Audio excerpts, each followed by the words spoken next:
Aujourd'hui, le 28 janvier 2026. Première lecture. Je te susciterai dans ta descendance un successeur, et je rendrai stable sa royauté. Lecture du deuxième livre de Samuel. Cette nuit-là, la parole du Seigneur fut adressée à Nathan. Va dire à mon serviteur David. Ainsi parle le Seigneur. Est-ce toi qui me bâtiras une maison? Pour que j'y habite? Depuis le jour où j'ai fait monter d'Égypte les fils d'Israël. Et jusqu'à ce jour, je n'ai jamais habité dans une maison. J'ai été comme un voyageur. Sous la tente qui était ma demeure. Pendant tout le temps où j'étais comme un voyageur. Parmi tous les fils d'Israël. Ai-je demandé à un seul des juges. Que j'avais institué pasteur de mon peuple Israël. Pourquoi ne m'avez-vous pas bâti une maison de cèdre? Tu diras donc à mon serviteur David. Ainsi parle le Seigneur de l'univers. C'est moi qui t'ai pris au pâturage. Derrière le troupeau.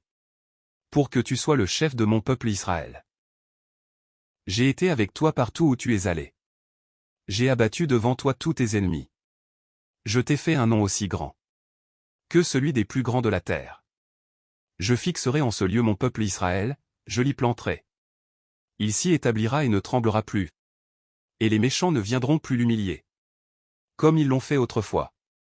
Depuis le jour où j'ai institué des juges. Pour conduire mon peuple Israël. Oui, je t'ai accordé la tranquillité.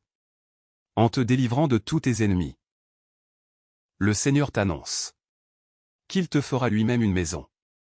Quand tes jours seront accomplis. Et que tu reposeras auprès de tes pères. Je te susciterai dans ta descendance un successeur. Qui naîtra de toi. Et je rendrai stable sa royauté. C'est lui qui bâtira une maison pour mon nom. Et je rendrai stable pour toujours son trône royal. Moi, je serai pour lui un père. Et lui sera pour moi un fils. S'il fait le mal, je le corrigerai avec le bâton, à la manière humaine. Je le frapperai comme font les hommes. Mais ma fidélité ne lui sera pas retirée. Comme je l'ai retirée à Saul. Que j'ai écarté de devant toi. Ta maison et ta royauté subsisteront toujours devant moi. Ton trône sera stable pour toujours. Toutes ces paroles, toute cette vision. Nathan les rapporta fidèlement à David. Parole du Seigneur. Nous rendons grâce à Dieu. Psaume. Sans fin je lui garderai mon amour. Avec mon élu, j'ai fait une alliance. J'ai juré à David, mon serviteur. J'établirai ta dynastie pour toujours. Je te bâtis un trône pour la suite des âges. Il me dira, tu es mon Père. Mon Dieu, mon roc et mon salut. Et moi, j'en ferai mon fils aîné. Le plus grand des rois de la terre. Sans fin je lui garderai mon amour. Mon alliance avec lui sera fidèle. Je fonderai sa dynastie pour toujours. Son trône aussi durable que les cieux. Évangile. Voici que le semeur sortit pour semer. Alléluia. Alléluia. La semence est la parole de Dieu. Le semeur est le Christ. Celui qui le trouve demeure pour toujours. Alléluia. Évangile de Jésus-Christ selon saint Marc. En ce temps-là, Jésus se mit de nouveau à enseigner au bord de la mer de Galilée. Une foule très nombreuse se rassembla auprès de lui. Si bien qu'il monta dans une barque où il s'assit. Il était sur la mer. Et toute la foule était près de la mer, sur le rivage. Il leur enseignait beaucoup de choses en paraboles. Et dans son enseignement il leur disait. Écoutez. Voici que le semeur sortit pour semer. Comme il semait. Du grain est tombé au bord du chemin. Les oiseaux sont venus et ils ont tout mangé.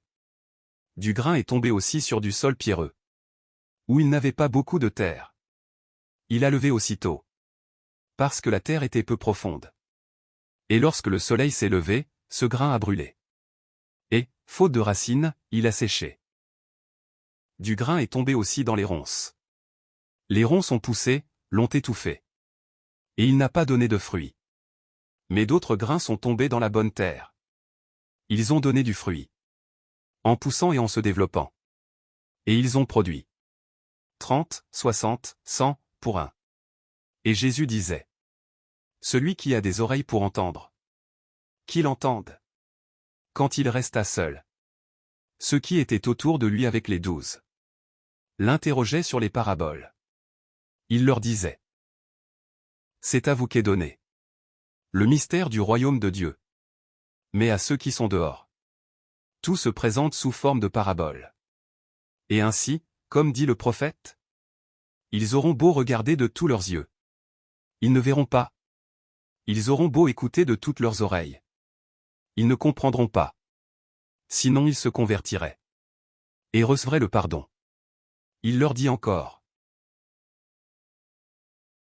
Vous ne saisissez pas cette parabole? Alors, comment comprendrez-vous toutes les paraboles?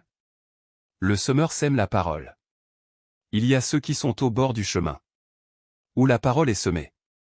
Quand ils l'entendent, Satan vient aussitôt et enlève la parole semée en eux. Et de même, il y a ceux qui ont reçu la semence dans les endroits pierreux.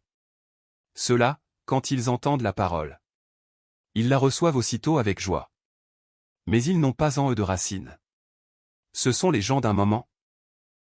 Que vienne la détresse ou la persécution à cause de la parole, ils trébuchent aussitôt. Et il y en a d'autres qui ont reçu la semence dans les ronces. Ceux-ci entendent la parole. Mais les soucis du monde, la séduction de la richesse et toutes les autres convoitises les envahissent et étouffent la parole, qui ne donne pas de fruits. Et il y a ceux qui ont reçu la semence dans la bonne terre. Ceux-là entendent la parole, ils l'accueillent. Et ils portent du fruit. 30, 60, 100, pour un. Acclamons la parole de Dieu. Louange à toi Seigneur Jésus.